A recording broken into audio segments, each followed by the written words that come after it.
Hi everybody, welcome back to another episode of Talking Cardboard. My name is Cory, and as always, if you like the content you see here on the channel, consider subscribing. We really do appreciate it. Hit the like button below, we appreciate that as well.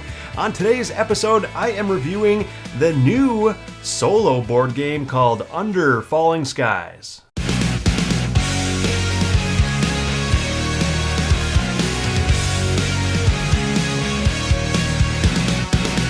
That's right, today's review is of the brand new board game called Under Falling Skies. It is a solo board game. It says 1+ players on the box, so technically you can play it with other players as kind of a co-op experience, but really this game shines truly at its best as a solo-only game.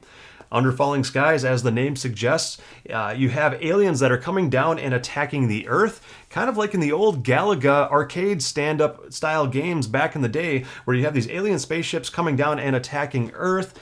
You are in your own underground base doing different things to try to fend off the aliens from coming down and destroying Earth.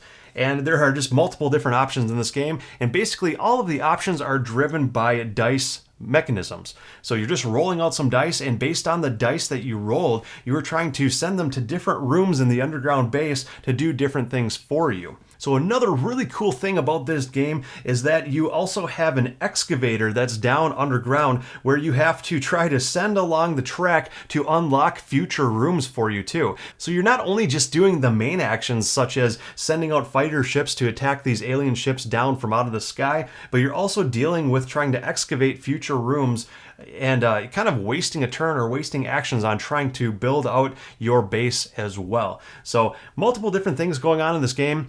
It is a simple game to play. Mechanisms wise, this is a simple game, but strategy wise, this is a very difficult game.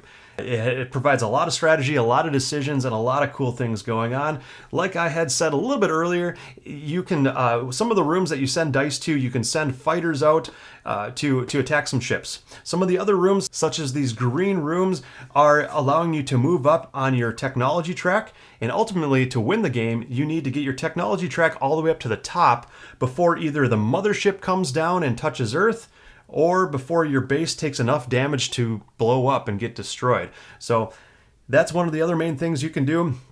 Another thing too is in order to spend these dice for different actions, you need to have enough energy as a resource to do so. So there are some yellow rooms that you send dice to then gain more energy, to then do more actions with additional dice. So those are kind of the main basic rooms. In more advanced modes, you have different sides to the board where you start introducing the blue rooms, where you start using the blue dice, rolling those out, and those become robots for you. So if you can send dice to the blue rooms to create those robots, you can then plant a robot in one of your rooms that you have already excavated to stay there for the remainder of the game. If you want to, you can also pull them and put them into different rooms in the future also, but they basically stay in the room that you set them at to do the action of that room for you. So robots can be very helpful as well. There are many variable settings to this game also, which makes it a whole lot of fun and very, very replayable, where you can set the difficulty to be as easy as you'd like or as difficult as you'd like. There are also different bases you can start with. You can start in Roswell, New Mexico, or New York City, and those change up the different actions that you get also. So there's just many different configurations in this game to make it however difficult you choose it to be. There is a campaign in this game that I haven't gone through completely yet, but that adds some storyline to it, but that can be kind of, you can take it or leave it for what you will. This game is fun either way, pretty much plays the same either way, but what I wanted to touch up on lastly is that the way that these alien spaceships actually advance and come down towards you, and that is the really innovative way on how they activate based on where you place your dice. So back to kind of the basics on how to play the game too, you're not only sending the dice to these different rooms to activate actions, but you also are only allowed to place one die per column per round. So you can't double up your dice in the same column, for example.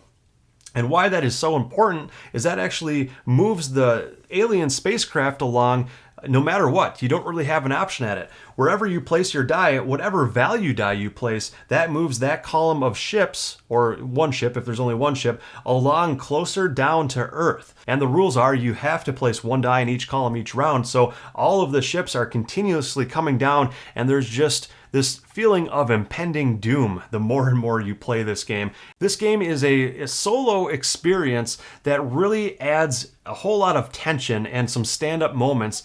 Even just playing the game by yourself, you might be alone and you'll have some stand-up moments that you didn't think you might have been able to pull off something that you barely pulled off.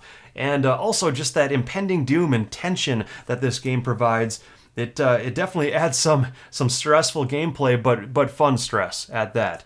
So now into my final rating of the game.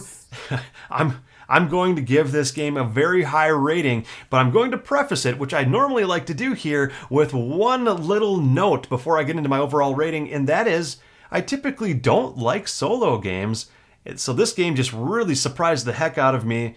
I'm giving this game a 9 out of 10.